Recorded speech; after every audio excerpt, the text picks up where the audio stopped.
¿Listo?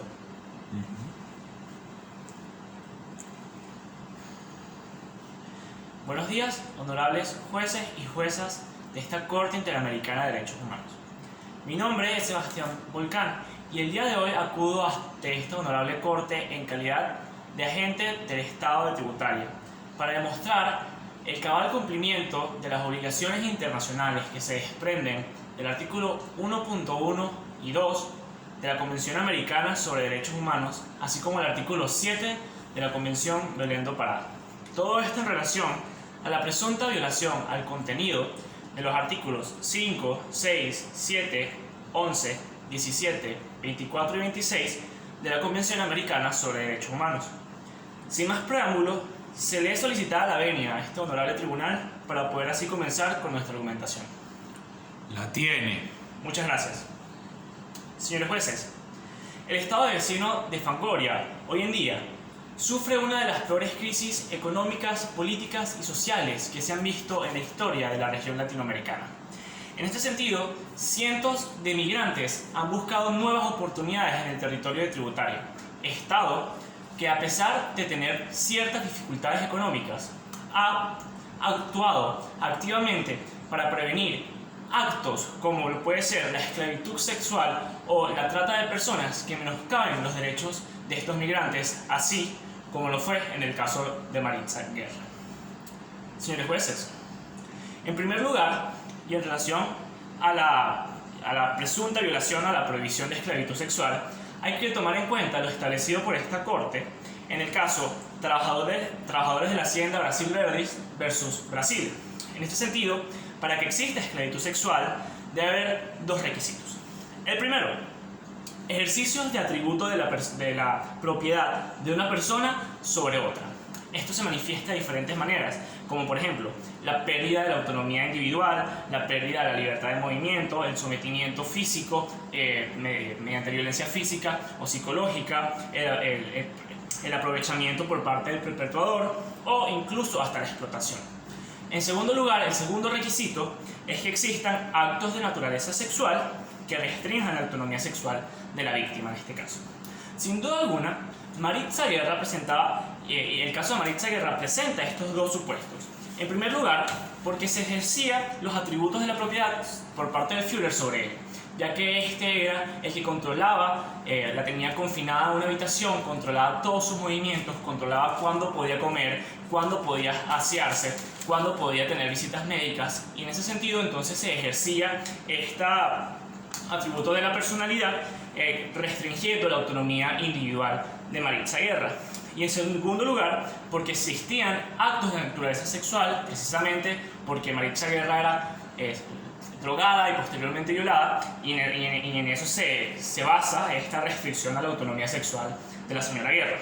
Sin embargo, estas violaciones cometidas por particulares no pueden acarrear como consecuencias la declaración de responsabilidad internacional por el Estado de Tributaria. Esto debido a que el Estado de Tributaria ha tomado todas las medidas posibles para poder prevenir, investigar, sancionar y reparar a las víctimas de violaciones a los derechos humanos. En primer lugar, y en relación a la obligación de prevenir violaciones a los derechos humanos, señores jueces, esta obligación va dirigida a garantizar condiciones institucionales, organizativas y procedimentales que permitan a todos y cada una de las personas ejercer y gozar de sus derechos.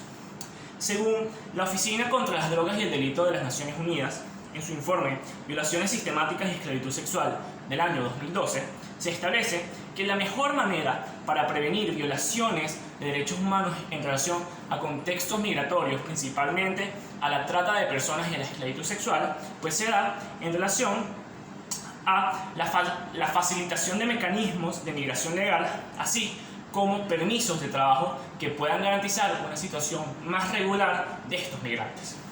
Entonces, señores jueces, el Estado de Tributaria ha prevenido toda violación a los derechos humanos mediante la Ley Marco de Acogimiento Solidario de Migrantes y el Programa Especial de Permiso de Trabajo y Estadía Temporal. Estas estas medidas llevadas a cabo de manera legislativa, tanto política y de la misma manera administrativa, son la fiel muestra de que el Estado de tributaria ha sido un Estado que ha buscado en todo momento prevenir estas violaciones a los derechos humanos, porque según los estándares internacionales de la ONU en relación a la trata de personas y a la esclavitud sexual, estas medidas van acorde con lo que se debe tomar en cuenta, lo que un Estado debe hacer para poder prevenir dichas violaciones. Señores jueces, en segundo lugar, y en relación a la obligación de investigar y sancionar a las personas que cometen violación a los derechos humanos. La obligación de investigar cabe acotar que es una obligación de medio, y por lo tanto entonces el Estado está obligado a realizar la investigación con todos los mecanismos, con todos los materiales y con la debida diligencia mediante un órgano capacitado para poder lograr el fin. El fin es capturar y sancionar a las personas que han cometido estas violaciones a los derechos humanos. En este sentido, señores jueces, la Operación Cupido fue una operación internacional llevada a cabo por un cuerpo especializado como es la Policía Científica de Tributaria y en relación y en cooperación con las autoridades de Fangoria. Y esta Operación Cupido logró desarticular una red de prostitución internacional que contaba con más de 6 locales solamente en la región de Obomaltina. En este sentido, señores jueces, el Estado tampoco se ha conformado con estas circunstancias, con estos logros, sino que también ha emitido órdenes de captura internacional que también ha sido de provecho para poder esclarecer la situación de Maritza Guerra. A los estados emitir órdenes de captura internacionales se someten a estándares internacionales que son precisamente reguladas por la Interpol. La Interpol es esta organización internacional que lo que busca es la cooperación entre los estados para poder prevenir, investigar, sancionar y ubicar a estas personas que cometen delitos o crímenes de naturaleza internacional.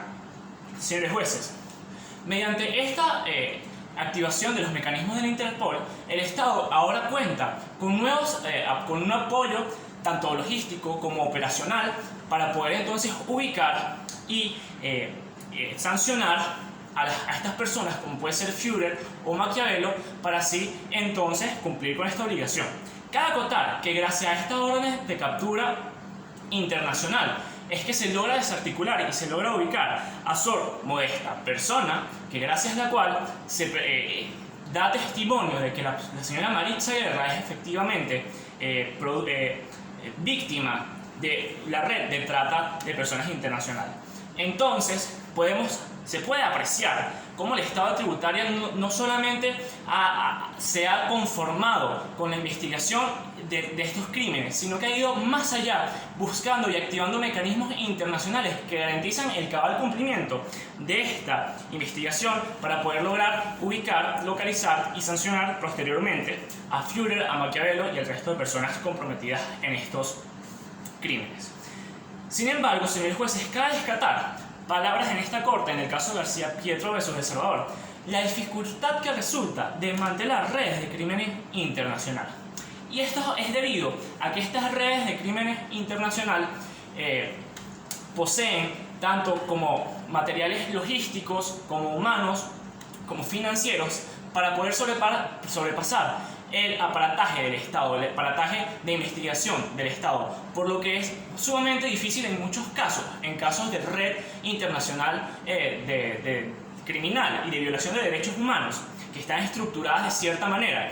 Es sumamente difícil que el Estado pueda desarticular todo este sistema de manera prácticamente inmediata, por lo que resulta sumamente difícil eliminar toda forma de violación a los derechos humanos en relación a la trata de personas y a la esclavitud sexual, por ser estos crímenes cometidos en forma de organización internacional del delito organizado.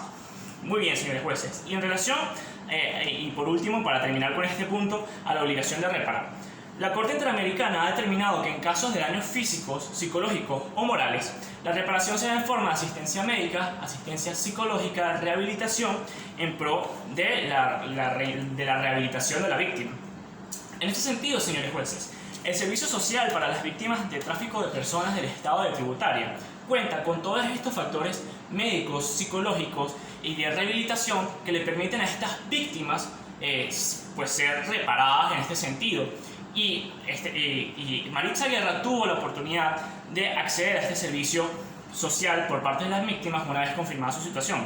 Pero no conforme con ello, las reparaciones solicitadas ante el Tribunal Contencioso Administrativo de Tributaria se relacionan a que, si bien de los hechos del caso no se desprenden que estas reparaciones hayan sido dadas, según la Convención de Viena sobre el Derecho de los Tratados, en su artículo 26, hay que presumir la buena fe de los Estados en relación al cumplimiento de sus obligaciones internacionales.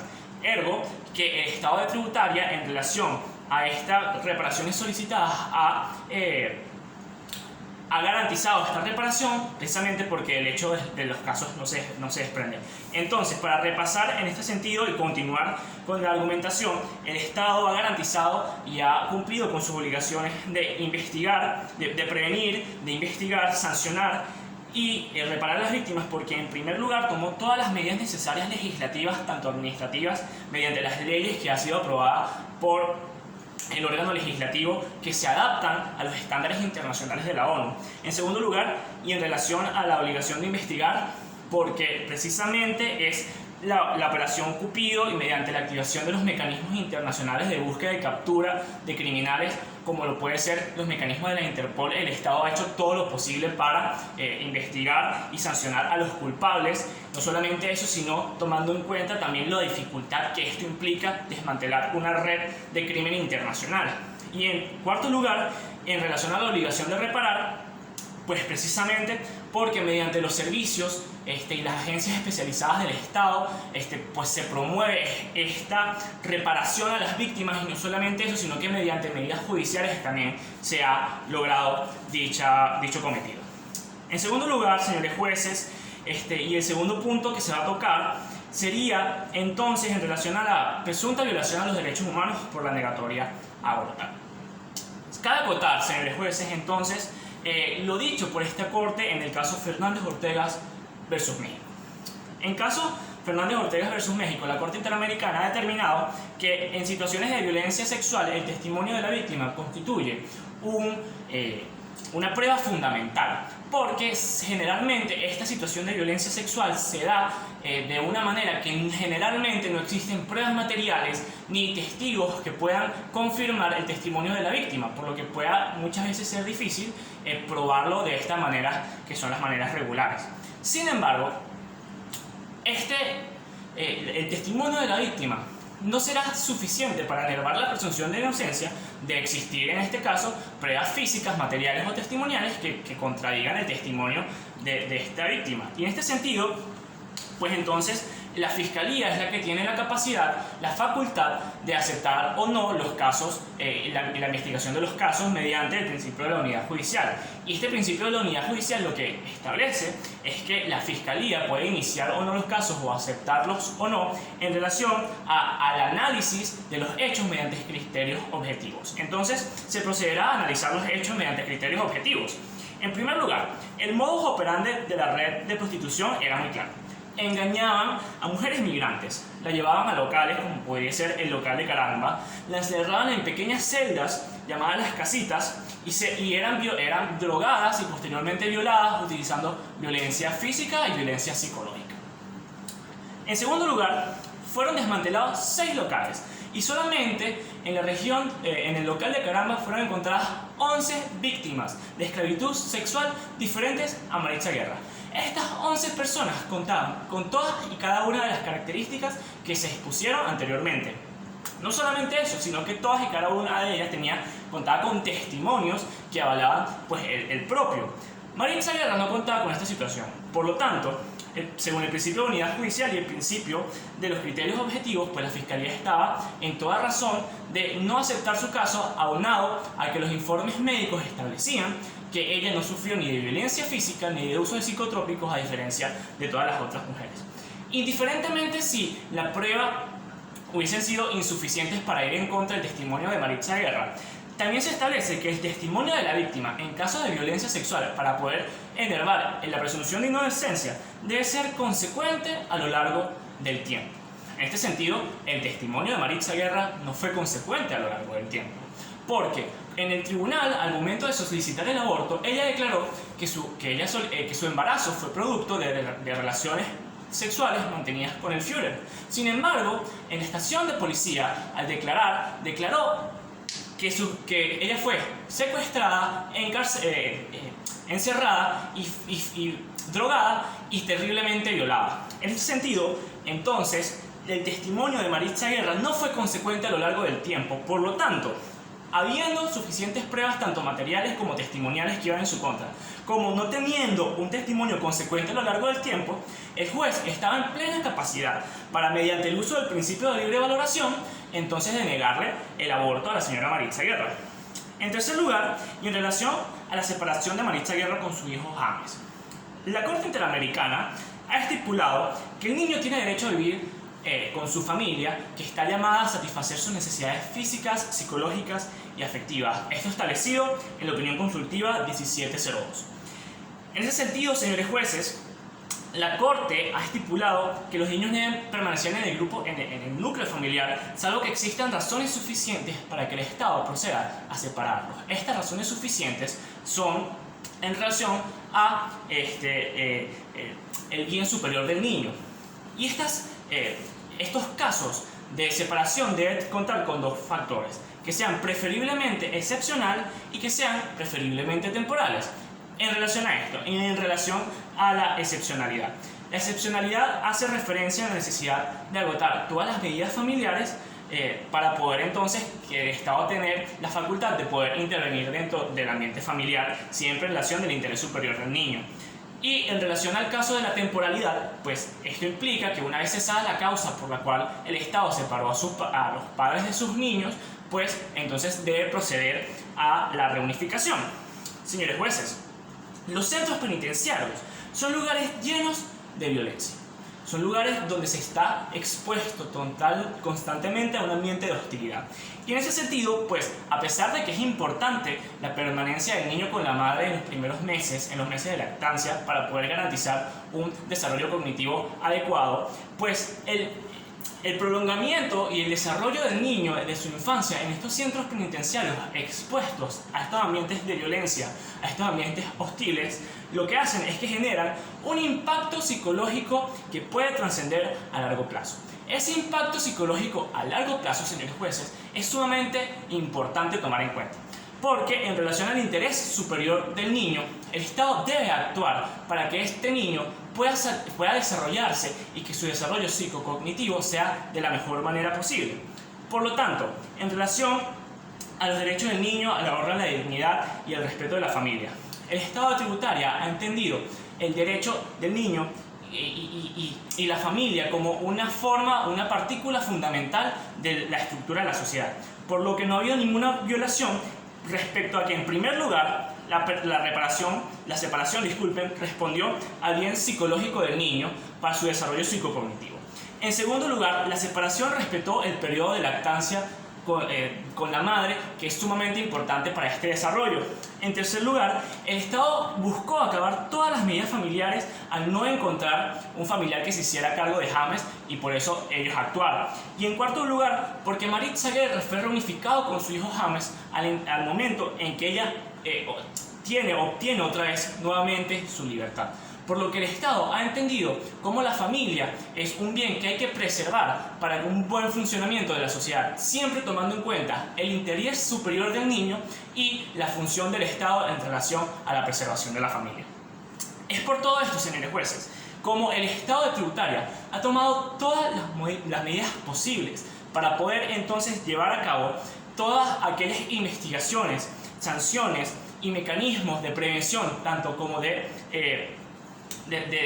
prevención, que el Estado tributaria no ha violado en ningún momento ningún derecho humano.